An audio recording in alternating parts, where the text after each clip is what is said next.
Ngomongin soal kemarin kan di yang ke Singapura, habis itu bukan deportasi ya, tapi tidak berhasil masuk Singapura lah, intinya seperti itu. Dan akhirnya ini masyarakat atau pendukungnya UAS gitu ya keluar dengan hashtag boykot Singapura gitu ya. Itu sebenarnya bagaimana perasaan UAS sendiri soal itu? Kita bangsa besar, bangsa yang merdeka, pernah menghadapi berbagai macam.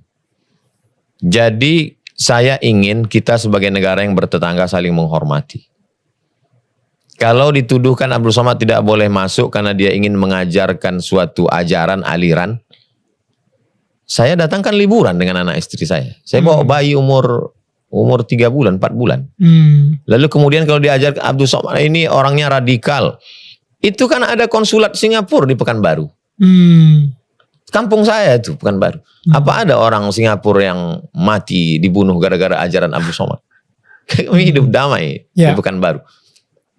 Makanya ketika saya ceramah di Bali, ditolak oleh sekelompok oknum orang, Raja Bali, Concorde, datang di masjid untuk menjaga saya. Wow. Raja Bali langsung, silakan ceramah Ustaz Abdul Somad.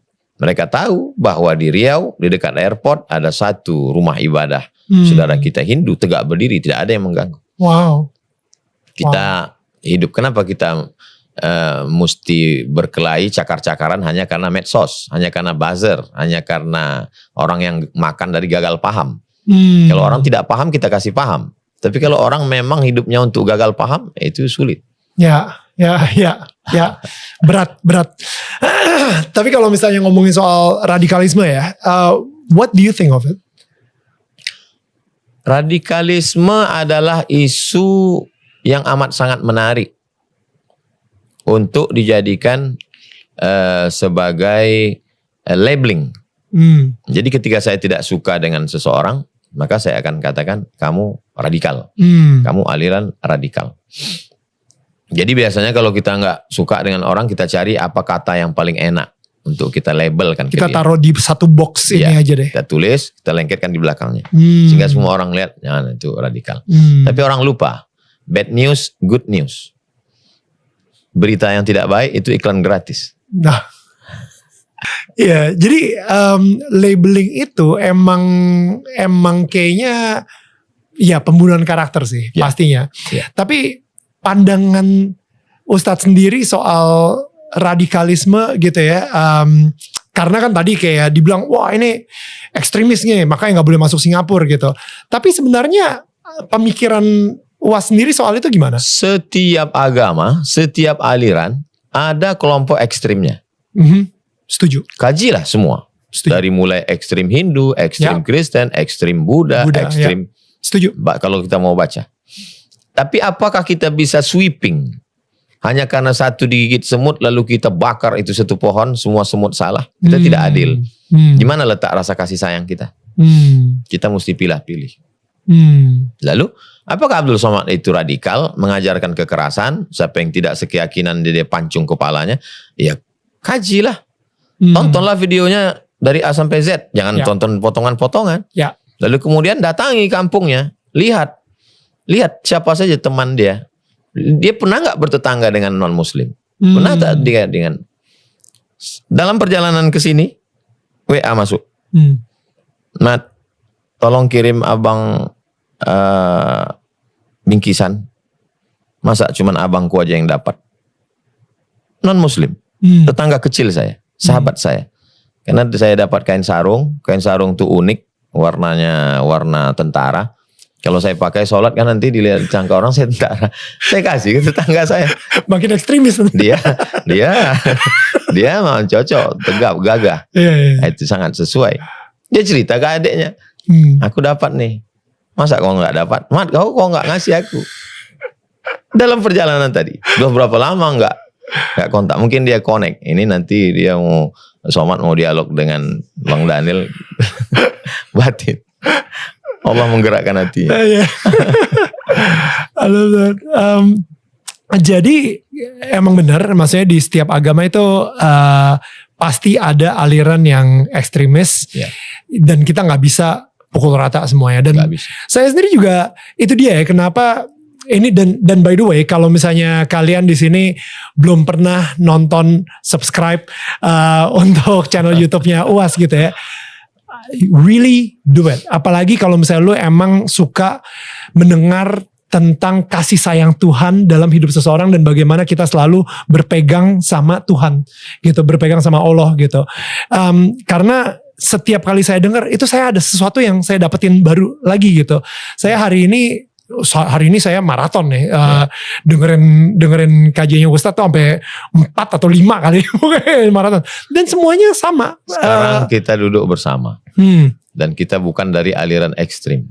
Tapi ketika penonton yang rambutnya sama hitam isinya macam-macam akan muncul 2 komen. Yang pertama mungkin Somad tidak radikal lagi sekarang. Yang kedua berarti Bang Daniel sudah jadi orang radikal. Alhamdulillah. Itu pokoknya banyak banget komentar-komentar. Ini nanti kita foto aja ya, kita taruh di Instagram. Wah, alhamdulillah Daniel bakal dapat hidayah gitu kan. Ya udah biasa. Tapi ya itu maksudnya saya ngerasa kayak emang mungkin yang pengen saya tanyakan adalah kepada orang-orang di Indonesia yang ekstremis. Yang mengharapkan bahwa suatu saat kita berideologi syariah bukan lagi Pancasila. Apa pendapat UAS sendiri ke mereka dan mungkin apa pesan UAS sendiri ke mereka gitu? Pancasila itu kesepakatan founding father, pendiri bangsa ini, yang terdiri dari para ulama, orang nasionalis, religius, agamis, mereka berkumpul menemukan titik temu. Karena kalau kita pakai nama syariat Islam, saudara-saudara kita yang berada dari timur tidak mau. Karena kesalah pengertian. Waktu itu kan tidak seperti zaman sekarang dengan 1 kali podcast selesai. Sedangkan sekarang pun gak selesai juga masalah. Apalagi zaman itu. Menghadapi Belanda, menghadapi Jepang, menghadapi komunis. Maka ditemukanlah 1 titik temu. Pancasila, ketuhanan yang Maha Esa, kemanusiaan dan adil beradab, persatuan Indonesia, kerakyatan yang dipimpin oleh hikmat kebijaksanaan dalam permusyawaratan perwakilan, keadilan sosial bagi seluruh rakyat Indonesia. Itu adalah kalau dalam bahasa Islamnya kalimatun sawa, titik temu supaya kita bisa bersama. Kalaulah umat Islam yang mayoritas dulu itu egois, mereka tetap ngotot, Indonesia tidak sebesar ini. Tentu saudara kita di timur, ya silakan aja kalian merdeka namanya Indonesia pakai syariat Islam. Kami nggak mau. Kita bukan bangsa yang besar. Mereka mundur selangkah demi untuk mempertahankan kita sebuah bangsa yang besar. Indonesia. Indo adalah di bawah India. Nesia pulau-pulau yang berada di Bali, India. Kita bangsa yang terdiri dari berbagai macam suku, bangsa, pulau bisa bersatu menjadi satu. Bayangkan satu daratan Afrika bisa jadi pecah 50 negara. Eropa yang begitu hebat daratan bisa pecah. Prancis nggak mau disebut orang Inggris. Orang Jerman juga nggak mau disebut orang Prancis. Kita bisa nyatu orang Aceh yang bahasa Aceh kalau ngomong orang Aceh nggak mungkin paham orang Banjar. Bisanya mereka mengalahkan keacehannya, kebanjarannya pas nulis buku pakai bahasa Melayu. Orang bahasa Melayu yang dipakai. Hari ini kalau kita mempertahankan keegoan kita nggak ketemu Bang. Justru kita pakai bahasa Inggris. Tapi kita pakai bahasa yang ada produk di kita. Bahasa Melayu. Jadi kebersamaan, keberaneka-ragaman kita ini adalah sesuatu kekuatan yang luar biasa kalau kita jaga. Jadi yang sudah dijaga oleh ulama dulu, kenapa mesti kita rusak sekarang? Siapa kita? Emang kita lebih soleh dari mereka? Emang kita lebih alim dari Hadratus Syekh Hasyim Asy'ari, Kiai Haji Ahmad Dahlan, para ulama-ulama dulu? Mereka itu ibadahnya luar biasa, ilmunya luar biasa. Mereka tetap bisa menjaga kebersamaan, kedamaian. Apa yang melatari belakang itu semua? Kasih sayang. Wa ma arsalnaka illa rahmatan. Aku utus engkau ya Muhammad rahmat, menjadi kasih sayang. Lil alamin. Tidak dibilang kamu kasih sayang hanya untuk manusia saja, kamu kasih sayang hanya untuk muslim saja, enggak. Lil alamin, untuk semesta alam. Semesta alam dapat kasih sayangnya.